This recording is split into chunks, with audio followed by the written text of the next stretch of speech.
মোদির বড় ধাক্কা, এটা কি হার নাকি বিরোধীদের জন্য পাতা ফাঁদ?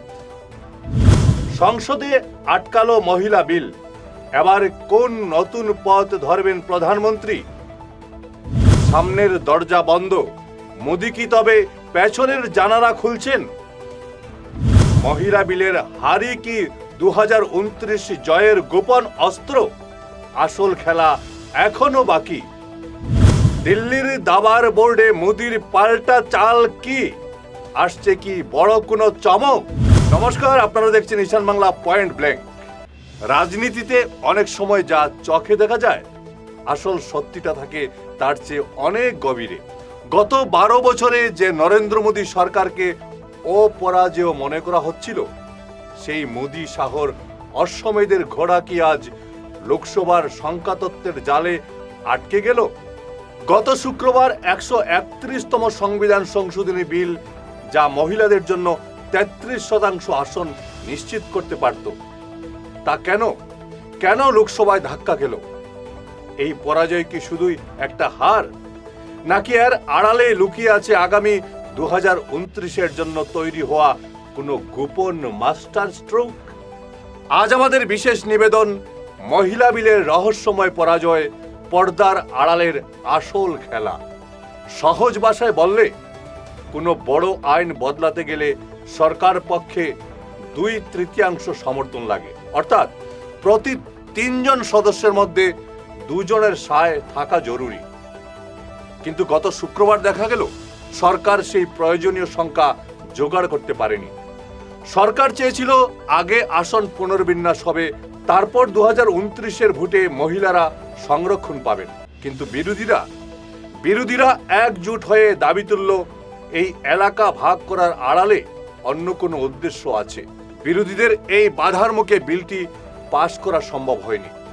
12 বছরে এই প্রথম কোনো বড় আইন আনতে গিয়ে দিল্লির শাহেনশাহকে থামতে হলো। তবে কি মোদী সরকারের দাপট কমছে, নাকি একটা নতুন কোনো যুদ্ধের শুরু? অনেকে ভাবছেন সরকার আজ দুর্বল, কিন্তু মনে রাখবেন, সিংহ যখন 2 পা পিছিয়ে যায়, তখন বুঝতে হবে সে বড় কোনো ঝাঁপ দেওয়ার প্রস্তুতি নিচ্ছে।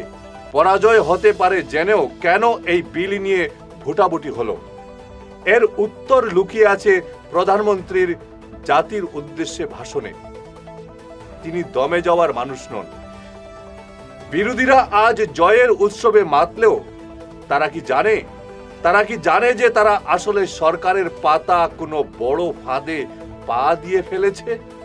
প্রধানমন্ত্রী ঘোষণা করেছেন 2029-এর আগে তিনি মহিলাদের অধিকার বুঝিয়ে দেবেনই, কিন্তু কিভাবে দেবেন? এখন প্রশ্ন হচ্ছে, সামনের দরজা যখন বন্ধ, তখন কি মোদী সরকার পেছনের জানালা খুলে ফেলেছে? দিল্লির অলিগলিতে এখন একটাই ফিসফাস, 2029-এর ভোটের আগে এক ভয়ঙ্কর সারপ্রাইজ আসতে চলেছে। হ্যাঁ, 2029-এর আগে এক ভয়ঙ্কর সারপ্রাইজ আসতে চলেছে। সরাসরি সংবিধান না বদলে কি অন্য কোনো আইনি পথে বা বিশেষ কোনো প্রশাসনিক ব্যবস্থার মাধ্যমে মহিলাদের জন্য রাজপথ তৈরি করা হবে? সরকার কি তবে এমন কোনো চাল চালতে যাচ্ছে যা ভারত আগে কখনো দেখেনি? সাউথ ব্লকের গোপন ঘরে এখন যে ব্লু প্রিন্ট তৈরি হচ্ছে, তার হদিশ কেউ জানে না। কিন্তু যখন তার সামনে আসবে, তখন বিরোধীদের পালানোর পথ থাকবে তো? বিজয় মানুষকে অন্ধ করে দেয়, কিন্তু পরাজয় জন্ম দেয় এক ভয়ঙ্কর জেদের। আজকের এই হার কি মোদী সরকারের শেষের শুরু, নাকি 2029-এর আগে বিরোধীদের ঘর গুড়িয়ে দেওয়ার এক চূড়ান্ত পরিকল্পনা? আসল খেলাটা বোধহয় এখনো শুরুই হয়নি। এবার আপনাদের বিচারের পালা। আপনারা কি মনে করছেন, মোদী সরকার কি সত্যি অন্য কোনো পথে মহিলাদের সংরক্ষণ দিতে সফল হবে? সংসদে এই বড় ধাক্কা কি আগামী দিনে সরকারের চলার পথ আরো কঠিন করে দেবে?